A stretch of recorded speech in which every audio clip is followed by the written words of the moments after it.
Voilà, mardi 26 mars 2024. Bonjour à tous. Une petite vidéo en français pour vous expliquer ce qui a été expliqué en portugais aujourd'hui.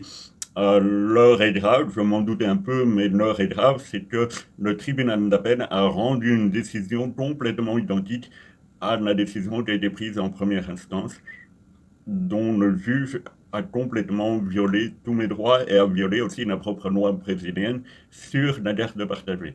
C'est-à-dire que, en première instance, ce juge a refusé à ce que je puisse m'exprimer, a refusé mon droit de défense et n'a pas respecté l'ordre public belge, parce qu'il existe, pour un divorce belge jugé au Brésil, il existe certains accords internationaux entre la justice belge et la justice étrangère, la justice brésilienne, que le juge brésilien ne doit pas prendre une décision qui est contraire à l'ordre public belge.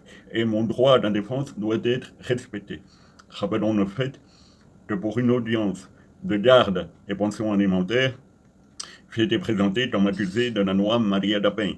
La loi, cette fameuse loi complètement misandre où n'importe quelle femme peut porter plainte et raconter n'importe quel bobard.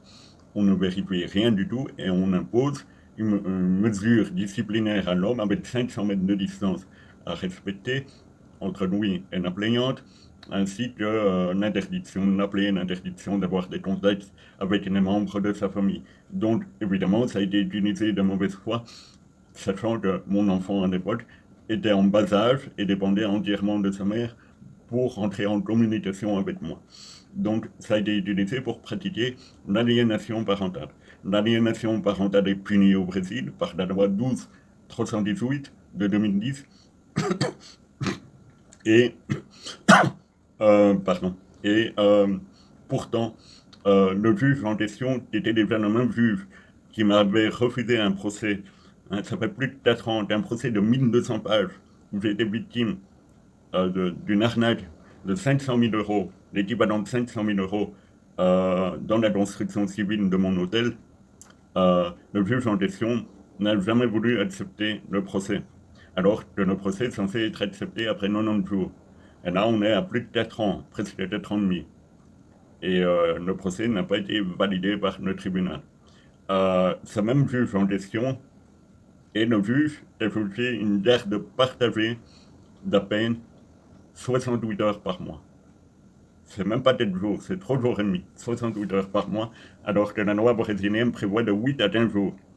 Donc c'est complètement anticonstitutionnel, c'est complètement interdit, mais pourtant, ça a été pris euh, comme décision dans le jugement en première instance. Donc, mon avocat a introduit une plainte en appel, il a demandé une révision des jours de garde, il a demandé une révision de la pension alimentaire qui était beaucoup trop élevée par rapport à ce que je gagnais. Il ne faut pas oublier qu'elle m'a laissé 800 000 réals brésiliens, hein, vous faites diviser à peu près par 5,50 pour convertir en euros, 800 000 réals brésiliens de dette, plus une perte, un procès à 1,5 million que ce même juge refuse de faire, engendrant une perte totale de 15 millions de réals.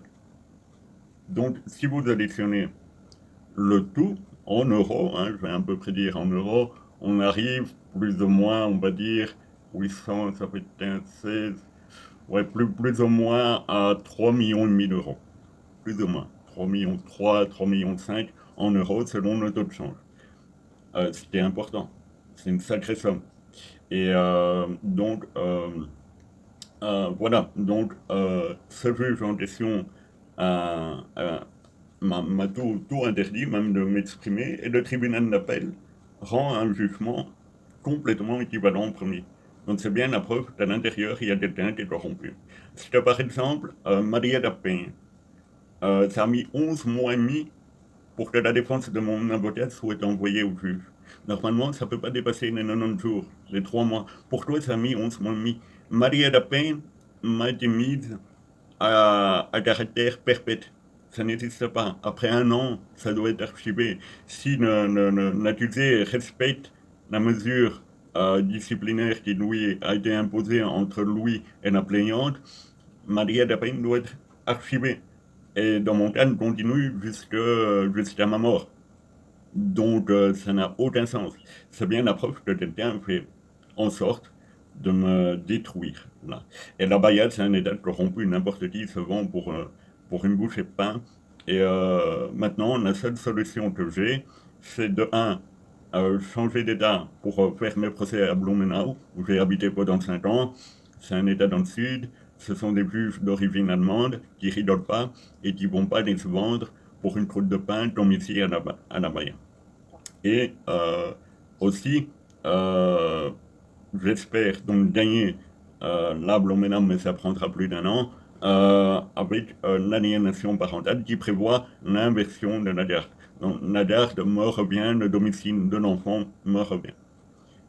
Si ça ne marche pas, je peux aller à Bruxelles et là c'est un tribunal spécifique qui va se charger de rejuger ce qui a été mal jugé au Brésil. Et après ça repart au Brésil pour être validé par le tribunal supérieur de la justice au Brésil.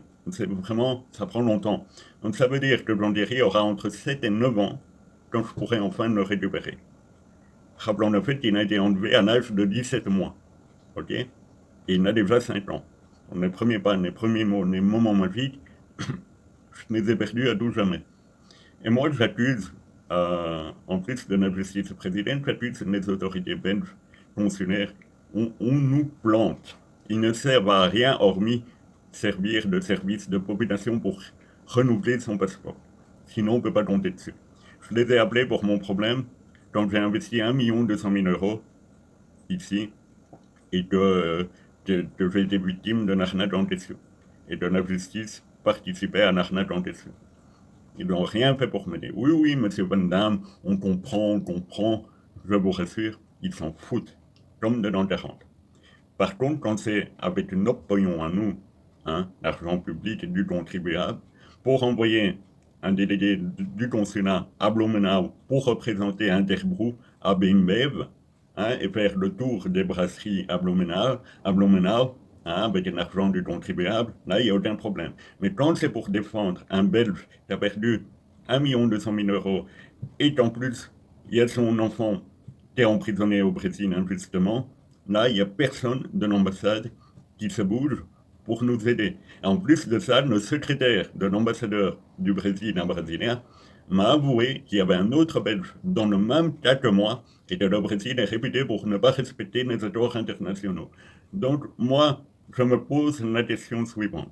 Pourquoi l'Union européenne, pourquoi l'ONU continue à faire des éloges au Brésil, continue à appuyer la loi Maria da Penha, sachant qu'elle est complètement anticonstitutionnelle, viole la présomption d'innocence, parce qu'on a droit à la mesure disciplinaire avant même de pouvoir se défendre.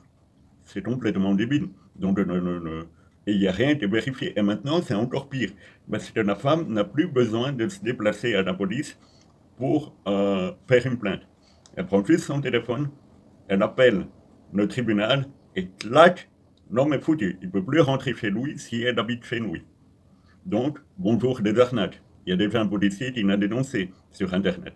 Avec un gars qui rencontre une fille sur Tinder, la fille va chez le gars, et lui-même Maria da peine sur le dos, le gars peut plus rentrer chez lui, la fille revend tous ses meubles sur Internet, elle disparaît dans la nature. Voilà ce que l'ONU encourage à faire au Brésil. Voilà ce que ces hypocrites de l'ONU encouragent ces féministes de complètement naze encourage le Brésil à faire contre les hommes. C'est un pays complètement misandre. Donc la misandrie, c'est l'équivalent de la misogynie envers les femmes. Donc la misandrie, c'est vraiment tout mettre sur le dos d'un homme, rendre l'homme responsable de tout, critiquer l'homme, l'accuser de tout et n'importe quoi, avoir un sentiment de haine envers l'homme, envers le sexe masculin. Ça, c'est la misandrie. Et c'est ça que le Brésil est en train de devenir et que l'ONU est en train d'appuyer, de tout faire pour que le Brésil soit de plus en plus misandre. Voilà. Donc maintenant, je ne vais plus perdre de temps et je vous laisse regarder les vidéos de mon fils et Et après, vous pouvez laisser vos commentaires si vous voulez. Voilà. Mais je vous demande quand même de ne pas déborder, de ne pas insulter, de ne pas. Voilà. Sinon, ça me retombe dessus. Donc, voilà, restez correct. Et vous pouvez très bien vous exprimer d'une façon correcte. Voilà. Merci à vous. Et on se tient au courant. Et voilà. Merci. Mamãe Por quê? eu queria mamãe não. E c'était o quê? Eu queria você, papai. C'était papai. Sim. Você não quer ir pra mamãe? Por quê? Eu não queria mamãe não. Mas papai é obrigado de te levar pra mamãe.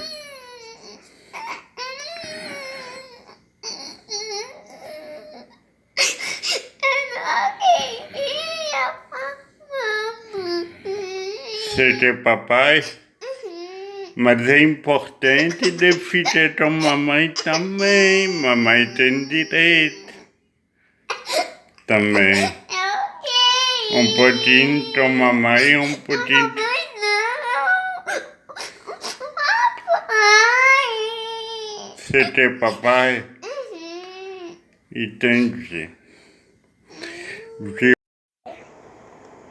Me diz uma coisa. Por que você não liga mais para papai no Instagram? Porque a mamãe não deixa. Por que ela não deixa? É porque ela fica brava com você. Ela fica brava comigo, aí ela não te deixa ligar para papai? É, E você quer ligar para papai? eu quero. E aí eu vou ligar pro rádio, tá bom? Aí você quer um rádio agora para falar no rádio com papai? Sim. Porque mamãe não deixa ligar no Instagram, é isso? É isso. Tem certeza que ela não deixa? Eu tenho certeza que eu não deixo. Tá bom, tá. Obrigado, filho.